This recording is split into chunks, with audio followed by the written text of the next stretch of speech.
안녕하세요. 유리한 미국 변호사 채널의 이유리 미국 변호사입니다.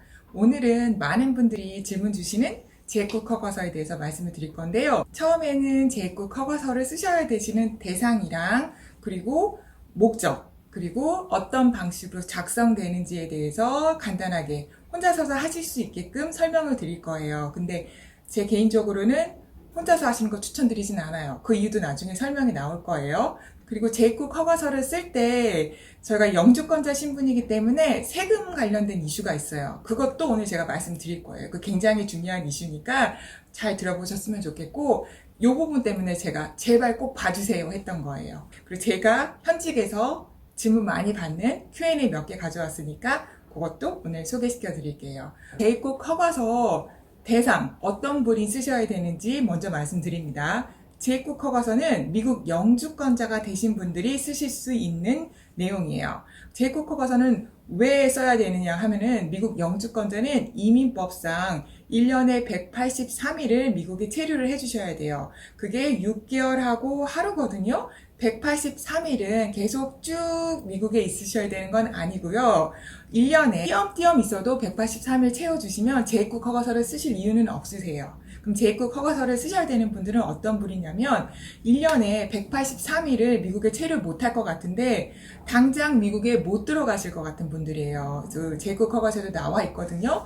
1년 이상 2년 미만 미국이 아닌 해외에서 체류하실 분들 대상으로 재해국 허가서를 쓰시게 되는 거고 효과는 재해국 허가서 기간 동안 미국에 183일을 체류하지 않으셔도 그 영주권자 신분이 유지가 되시는 거예요. 유의할 점 하나 말씀을 드릴게요. 미국에는 그 I로 시작되는 양식들이 여러 가지 있는데 저희가 쓸 양식은 재해국 허가서가 포함된 6가지 목적으로 쓸 수 있는 양식이에요. 그 양식 이름이 I-131이라고 합니다. 재해국 허가서 수속은 크게는 2단계로 있다고 보시면 돼요. 말씀드렸던 요 I-131 양식을 미국 내에서 발송을 하시고 그 한 달 후에는 이민국에서 요 양식을 받았습니다 라는 접수증을 받으세요. 그 접수증을 받고 나서 한 3달에서 5달 후에는 핑거프린팅 지문 채취 연락이 오거든요. 그러면은 우리가 미국의 주소지 그 관할 이민국 오피스 가셔서 지문 날인까지 하셔야 돼요. 요게 수속이에요. 그래서 요 지문 날인까지 다 끝나게 되면 이민국에서 우리나라 이제 여권처럼 생긴 여행 그런 수첩 같은 걸 줘요. 그거를 저희가 Re-entry Permit 재입국 허가서라고 해요. 그래서 그 재입국 허가서를 들고 이제부터는 미국에 왔다 갔다 하셔야 되는 거예요.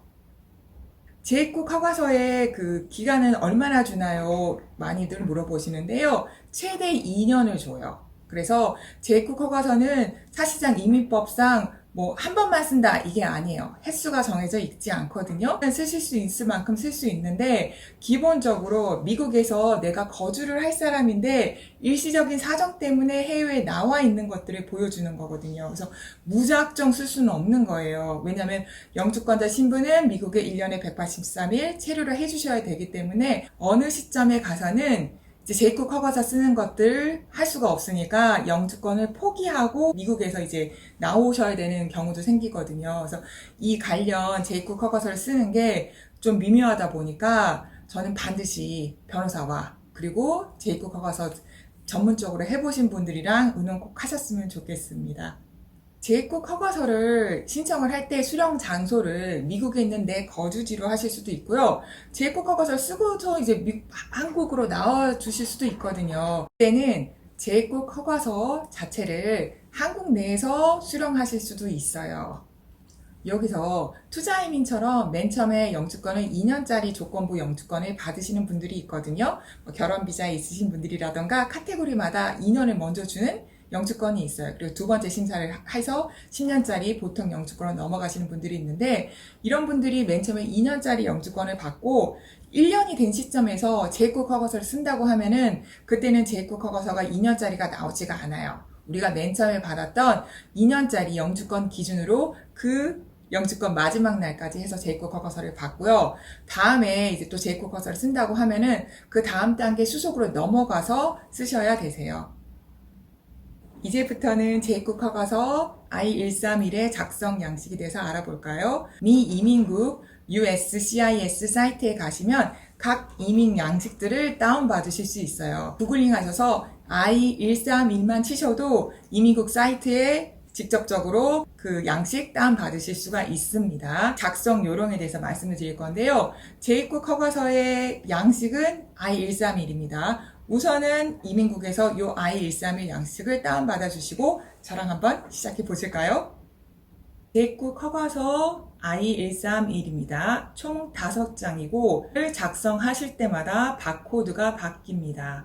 기본적으로 다 작성하시고 5장을 한꺼번에 뽑으세요. 한 장 한 장씩 뽑으시는 게 아니라 다 작성하시고 뽑으시면 됩니다. 첫 번째 장부터 보겠습니다. 파트 1 개인정보 이름과 미국 내 주소지, 우편물을 받아줄 수 있는 피지컬 어드레스를 넣으셔야 되는데요. 나중에 저희가 지문 날인 하러 가야 된다고 말씀드렸잖아요. 요때 이 기입한 미국 주소 기준으로 가날, 이민국 오피스로 가기 때문에 그 부분을 감안을 하십시오. 다음으로 넘어가서 Other Information 란에 보시면 이제 A 넘버가 있어요. 영주권 받으시면 받는 넘버인데 요 A 넘버 넣으시고요. 출생국가랑 국적에 South Korea 쓰시면 됩니다. 다음이 이민비자 타입인데 아마 잘 모르실 거예요. 그래서 영주권 진행했던 그 변호사님 있으시죠? 그분들한테 내 비자 코드, 비자 타입 코드를 뭔지 물어서 넣으시면 되세요. 마지막으로 SSN 넘버 넣으시면 되는데 받으신 분도 있고 요새 코로나 때문에 못 받으신 분도 있을 거예요. 근데 받으신 분들은 쓰시고 못 받으신 분들은 안 쓰셔도 괜찮습니다. 다음으로 두 번째 장 넘어가겠습니다. 두 번째 장에 이제 I131이 6가지 목적으로 제가 쓸 수 있다고 말씀드렸잖아요. 그 중에 우리는 재입국 허가서를 쓸 거기 때문에 1A에 체크하십시오. 그리고 아래 파트 3로 가겠습니다. 미국에서 출국 날짜와 해외에서 체류할 기간을 써야 되는데 우선은 저희가 최장 2년까지 재입국 허가서를 받을 수 있기 때문에 2년 한번 쓰십시오. 인원으로 쓰겠습니다. 그런데 말씀드렸다시피 투자이민 신청자처럼 조건부 영주권 2년을 받는 경우에는 재입국 허가서 발급일로부터 2년 후의 날짜와 조건부 영주권의 조건 해제 신청을 해야 되는 기간 중에서 더 빠른 날짜를 재입국 허가서 유효기간으로 주고 있습니다. 더 짧게 받을 수도 있다고 말씀드리는 거예요. 3A는 추방 여부인데 사실대로 체크하시고요. 4A는 이전에 재입국 허가서를 발급받은 적이 있는지 묻는 란으로 발급받으신 분들은 세부사항 적어주십시오. 다음 세 번째 페이지 가겠습니다. 재입국 허가서를 어디에서 받을지에 관련된 내용입니다. 미국 내 주소나 한국의 주한 미 대사관에서 받을 수 있다고 말씀드렸죠. 파트 4는 재입국 허가서의 목적인데 왜 허가서를 받는지랑 어느 나라에서 체류할지를 쓰시면 되세요. 파트 5는 영주권 받은 이후에 미국 밖에서 체류한 정도를 체크하시면 돼요. 영주권 받기 전에 한국에서 10몇 년 살았기 때문에 10몇 년 쓰시는 게 아니라 영주권 받고 난 후가 기준이에요. 영주권 받고 나서 내가 뭐 미국에, 한국에 3년 이상 나와 있었다. 그러면 3년이라 치시면 되고 영주권 받고 나서 얼마 받은 지 얼마 안 됐어요. 그런데 한국에 나와 있는지 4개월이다 하면 그 해당되는 글 안에 체크를 하시면 됩니다. 이제 좀 중요한 부분 다루겠습니다. 파트 5에 보면 2번이 세금 관련입니다.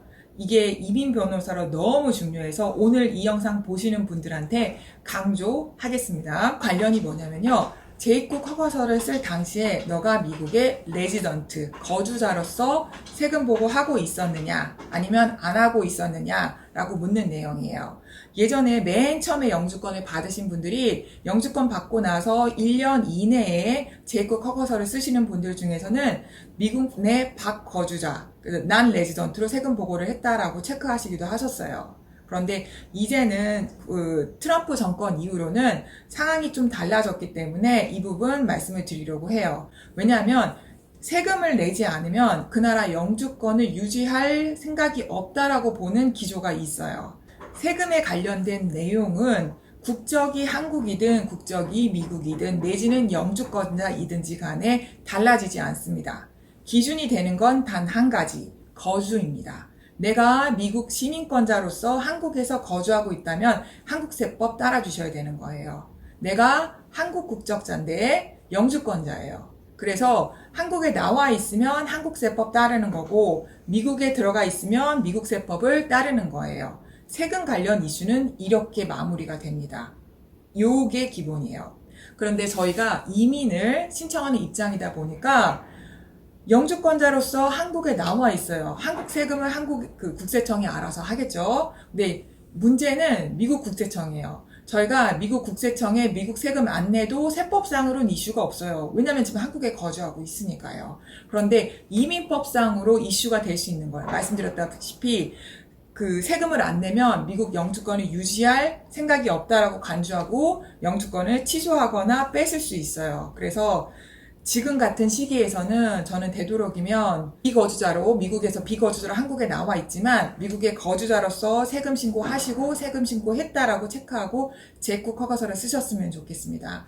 이유는 미국 영주권은 10년마다 갱신을 하셔야 되고요. 미국 영주권자가 되시고 나서 5년 후에는 시민권 신청을 할 수 있는데 이 경우 둘 다 세금 보고를 봅니다. 그래서 나중에 어떻게 될지 모르기 때문에 이민 수속이라던가 경향이라던가 지금은 예전에 비해서 매우 엄격한 상황이라서 꼭 가능하시면 세금은 레지던트, 미국 거주자라고 하고 신고하고 재입국 허가서 신청하셨으면 좋겠습니다. 다음으로 4페이지입니다. 재입국 허가서는 4페이지와 관계가 없어서 무시하고 넘어갑니다. 이 부분은 I-131 쓰는 다른 목적을 위한 내용입니다. 다음으로 5페이지 넘어가겠습니다. 이 부분은 프린트 아웃 하신 후에 5페이지 다 이제 뽑으시고 나서 하시는 거예요. 여권 서명이랑 동일한 서명과 서명 날짜, 미국 연락 가능한 전화번호를 쓰시면 됩니다. 파트 9는 변호사가 쓰는 난이라서 무시하셔도 되세요. 다음은 이민국 접수 한번 해볼까요? 우선은 이민국에서 G1145 폼을 다운받습니다. 온라인으로 접수 여부를 확인하실 수 있는 내용이에요. 이민국에서 받았으면 우리가 쓴 이메일로 받았습니다 라고 메일이 옵니다. G1145를 다운받으셔서 신청자 이름과 확인하실 수 있는 이메일 주소를 쓰세요. 다음으로 수속심사를 위한 이민국 인지대 660불입니다. 이 파일링 비용 안에는 후에 지문 채취 비용까지 포함되어 있는데요. 예외가 있어요. 만 14세 미만과 만 79세를 넘은 분들은 지문 채취 대상이 아니세요. 때문에 이 비용이 빠진 비용을 내게 됩니다. 이것도 이민국에 금액이 나와 있기 때문에 계산하셔서 쓰시면 되세요. 비용 납입하실 때는 한국에 있는 은행에서 미이민국을 수취자로 해서 머니오더 발급하셔서 동봉할 수도 있고요. 두 번째는 미국 내 개인 계좌에서 퍼스널 책 이용하실 수도 있습니다. 1145 그리고 요 I-131 머니오더까지 하신 후에 그 뒤에 붙는 서류는 뭐냐면 우리 여권 그리고 미국 그린카드. 근데 아직 그린카드 못 받고 바로 재입국 허가서 쓰시는 분도 있거든요. 그때는 여권에 미국에 이제 영주권자로 입국할 때 스탬프 찍어주는 게 있어요. 그 스탬프 4번 넣으시면 되고 그린카드 있으신 분들은 여권과 그린카드 넣으시면 돼요. 그리고 저는 노파심에 사진 2장 넣습니다. 물론 재입국 허가서 하러 갈 때 사진 이민국에서 찍지만 그래도 혹시나 몰라서 미국 비자용 사진 2장을 집어 넣으시면 되세요. 다음으로는 재입국 허가서를 증빙하는 목적, 증빙하는 서류 넣으셔야 되는데 이 부분이 어려운 거예요. 그래서 혼자 하실 수 있는 분도 있지만 저는 이 부분에서 심사가 거절나서 결국 울면서 저희 사무실에 오시는 분들 많이 봤거든요. 재입국 허가서 목적이 뭐냐면 내가 미국에 거주할 거예요. 근데 이유가 있어서 사정이 있어서 일시적인 사정이 있어서 한국에 나와 있다는 걸 보여줘야 되는데 이 관련 서류를 제출하는 게 전혀 재입국 허가서를 써보지 않은 분들은 어렵단 말이에요. 그래서 변호사를 고용을 하시던가 아니면 재입국 허가서 수속을 해본 회사를 컨택을 하셔서 비용 많이 비싸지 않으니까 차라리 맡기고 재입국 허가서를 신청하시면 돼요. 재입국 허가서 거절났다고 해서 뭐 영주권에 문제가 생기거나 그런 건 아니에요. 근데 안 그러면 자꾸 거절나고 그러면 미국에 들어가서 183일 있으셔야 된단 말이에요. 그리고 심적으로 한번 이런 식으로 재입국 허가서 거절나면 굉장히 마음들을 많이 걱정들 하고 그래서 애초에 재입국 허가서 전문에게 맡겨서 진행하시면 좋겠습니다. 이제 저희가 서류를 미국 내에서 이민국에 발송을 했어요.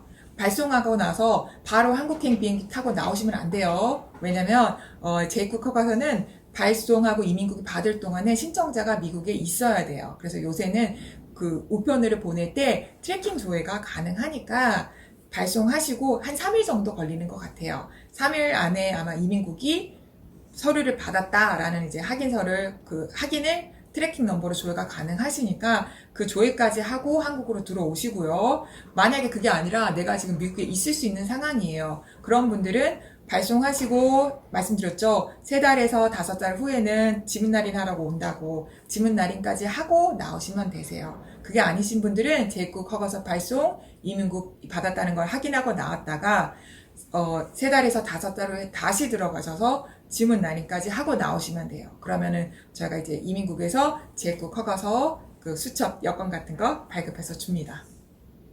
이제 재입국 허가서 Q&A 한번 보도록 하겠습니다. 많이 주시는 질문이에요. 첫 번째 질문.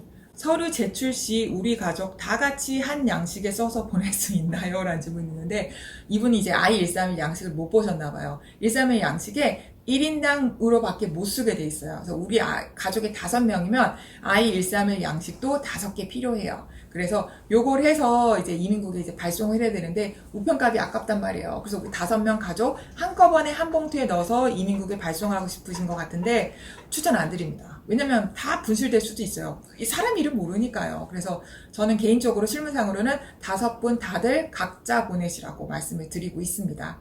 두 번째 질문 가볼까요? 재입국 허가서 발송하고 나서 바로 미국에 나와도 되나요? 말씀드렸죠. 이거 발송하고 이민국에 받을 동안에는 미국에 있어 주셔야 돼요. 그래서 트래킹 넘버 확인하시고 받았다고 하면 나와주셨다가 나중에 지문 채취하러 다시 들어가시면 되세요. 세 번째 질문입니다. 재입국 허가서 받았는데 그냥 미국 들어가서 살고 있습니다. 사용하지 않았다는 것 같아요. 그 재입국 허가서 받은 거 취소해야 되나요? 질문이에요. 아닙니다. 재입국 허가서 받아서 사용하지 않는다고 해서 불이익이 없습니다. 그리고 재입국 허가서를 취소하는 양식이 따로 있지가 않아요. 그냥 무시하시고 183일 체류를 하고 계셨다면 그대로 쭉 있으셔도 되십니다. 오늘 영상은 미국 영주권자가 되시고 나서 많은 분들이 주시는 질문, 재입국 허가서, 리엔트리 퍼밋에 대해서 알아보았습니다. 사정상 미국에서 지금 당장은 거주를 못하고 한국에 나와 계셔야 되는 분들이 굉장히 많으세요. 그래서 그런 분들이 재입국 허가서를 쓰시는 요령, 그리고 제가 말씀드렸던 유의할 점, 세금 정말 그 부분 때문에 문제 생기시는 분들을 많이 봤기 때문에 강조 드리고 싶습니다. 그 부분 때문에 오늘 제가 영상 꼭 보시라고 말씀드린 거예요.